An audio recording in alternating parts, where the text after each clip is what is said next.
തൃശൂർ അതിരപ്പള്ളിയിൽ മസ്തകത്തിൽ മുറിവേറ്റ കാട്ടാനയ്ക്ക് ചികിത്സ നൽകാനുള്ള ദൗത്യം വിജയം.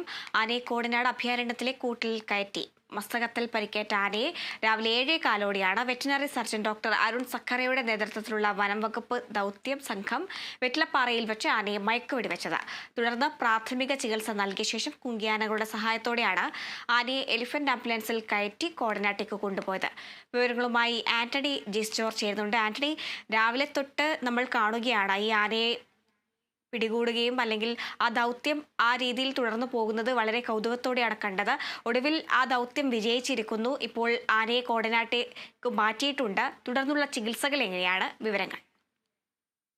തീർച്ചയായും 2 മണിക്കൂറുകൾ വളരെ നിർണായകമായിരുന്നു, അല്ലെങ്കിൽ ട്വിസ്റ്റുകളൊക്കെ നിറഞ്ഞ മണിക്കൂറുകളാണ് കടന്നുപോയത്. രാവിലെ 6 മണിയോട് കൂടിയാണ് ഈ ആനയെ മയക്കുവെടി വയ്ക്കാനുള്ള ദൗത്യ സംഘം തുടങ്ങുന്നത്. ഇന്നലെ തന്നെ കുങ്കിയാനകൾ ഈ പ്രദേശത്തേക്ക് എത്തിയിരുന്നു. അതുപോലെ തന്നെ അഭയാരണ്യത്തിൽ കൂടൊരുങ്ങിയിരുന്നു. അങ്ങനെ എല്ലാ കാര്യങ്ങളും തയ്യാറായതോടുകൂടിയാണ് ഇന്ന് രാവിലെ ദൗത്യം ആരംഭിക്കുന്നത്. അങ്ങനെ ദൗത്യം ആരംഭിക്കുന്ന ഘട്ടത്തിൽ പ്രധാനമായും ആദ്യം ആനയെ കണ്ടെത്തുക എന്നുള്ളതാണ് ഉണ്ടായിരുന്ന ആദ്യത്തെ കാര്യമെന്ന് പറയുന്നത്. അങ്ങനെ 6 മണിയോടുകൂടി ആനയെ ഈ വെറ്റിലപ്പാറയിൽ കണ്ടെത്തി. അങ്ങനെ വെറ്റിലപ്പാറയിൽ വെച്ച് ആനയ്ക്കൊപ്പം ഗണപതി എന്ന് നാട്ടുകാർ വിളിക്കുന്ന കാട്ടാന കൂടി ഉണ്ടായിരുന്നു. അങ്ങനെ ഈ ആനയ്ക്കൊപ്പമാണ് ഈ ഗണപതിയും പോയിക്കൊണ്ടിരുന്നത്, ഈ കാട്ടാനയും പോയിക്കൊണ്ടിരുന്നത്. അങ്ങനെ ഏതാണ്ട് 7 മണിയോടുകൂടി ഈ ദൗത്യ സംഘം, ഡോക്ടർ അരുൺ സഖറയുടെ നേതൃത്വത്തിലുള്ള ദൗത്യ സംഘം ആനയ്ക്ക് അരികിലേക്ക് എത്തി. അപ്പോഴും ഈ ഗണപതി കൂടെയുള്ളത് ഒരു പ്രശ്നമായി തന്നെ നിലനിന്നിരുന്നു. എങ്കിലും ആനയെ കൃത്യമായി തന്നെ വെറ്റിലപ്പാറയിൽ 17-ാം ബ്ലോക്കിൽ വെച്ച് മയക്കുവെടി വെച്ചു.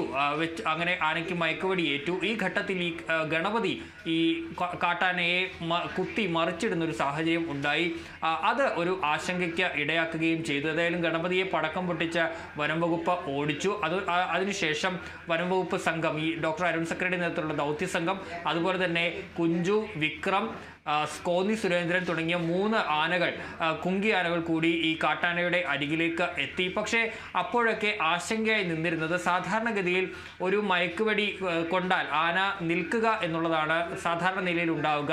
സ്റ്റാൻഡിംഗ് പൊസിഷൻ എന്നാണ് അതിന് വനം വകുപ്പ് വിളിക്കുന്നത്. അങ്ങനെ പക്ഷേ അത് ഉണ്ടായില്ല എന്നുള്ളതാണ് അപ്പോൾ ഉണ്ടായത്. കാരണം ആന മറിഞ്ഞു വീഴുന്നൊരു സാഹചര്യം ഉണ്ടായി. സ്റ്റാൻഡിംഗ് പൊസിഷനിലാണെങ്കിൽ സാധാരണ എളുപ്പത്തിൽ കാര്യങ്ങൾ നടക്കും. ആനയുടെ കണ്ണു മൂടിയ ശേഷം ആനയുടെ കാലുകൾ വിലങ്ങുകൾ, ഈ ചങ്ങലകൾ വെച്ച് ബന്ധിക്കും. അതിനുശേഷം ഈ കുങ്കി ആനകൾ ആനയെ ഈ എലിഫന്റ് ആംബുലൻസിലേക്ക് തള്ളിക്കയറ്റുകയാണ് പതിവ്. പക്ഷേ അത് ഇവിടെ ഉണ്ടായില്ല. അത് വലിയ ആശങ്ക ഉണ്ടാക്കി. ഒരു ഘട്ടത്തിൽ ആനയുടെ ആരോഗ്യനിലയെ ബാധിക്കുമോ എന്നുള്ളൊരു ആശങ്ക തന്നെ ഉണ്ടായിരുന്നു. ഇതിനിടയിൽ ആനയ്ക്ക് ഈ മസ്തകത്തിൽ ചികിത്സ നൽകി, ഗ്ലൂക്കോസ് അടക്കമുള്ള കാര്യങ്ങളും നൽകുകയും ചെയ്തു. അങ്ങനെ ഏതാണ്ട് 8:30 മണിയോടുകൂടി ആനയെ ഈ എലിഫന്റ് ആന എഴുന്നേറ്റു. കുങ്കിയാനകളുടെ സഹായത്തോടെ ആന നേരെ എഴുന്നേറ്റ് നിന്നു. അങ്ങനെ കുങ്കിയാനകളുടെ സഹായത്തോടെ എലിഫന്റ് ആംബുലൻസിലേക്ക് ആനയെ കയറ്റുകയാണ് ചെയ്തത്. ഏതാണ്ട് 9 മണിയോടുകൂടി തന്നെ ആനയുമായുള്ള എലിഫന്റ് ആംബുലൻസ് ഈ അതിരപ്പള്ളി പ്ലാന്റേഷൻ വഴി മലയാറ്റൂർ വഴി കോടനാട് അഭയാരണ്യത്തിലേക്ക് പുറപ്പെട്ടു.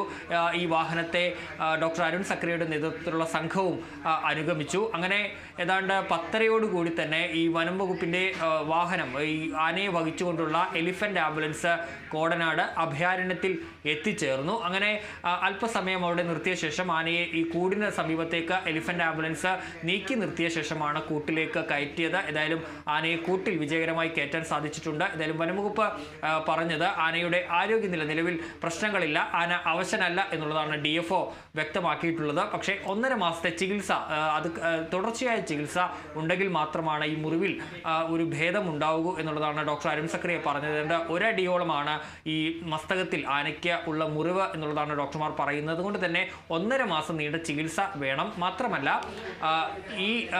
ഈ ആനയ്ക്ക് ചികിത്സ നൽകുന്നതിനായി ഡോക്ടർമാരുടെ ഒരു സംഘത്തെ, ഒരു പാനൽ കൂടി രൂപീകരിക്കുമെന്നും വ്യക്തമാക്കിയിട്ടുണ്ട്. ഏതായാലും 2 മണിക്കൂർ, ഏതാണ്ട് 3.5 മണിക്കൂറോളം നീണ്ട ഒരു ദൗത്യമാണ് വിജയകരമായി വനം വകുപ്പ് ദൗത്യ സംഘം പൂർത്തിയാക്കിയിട്ടുള്ളത്.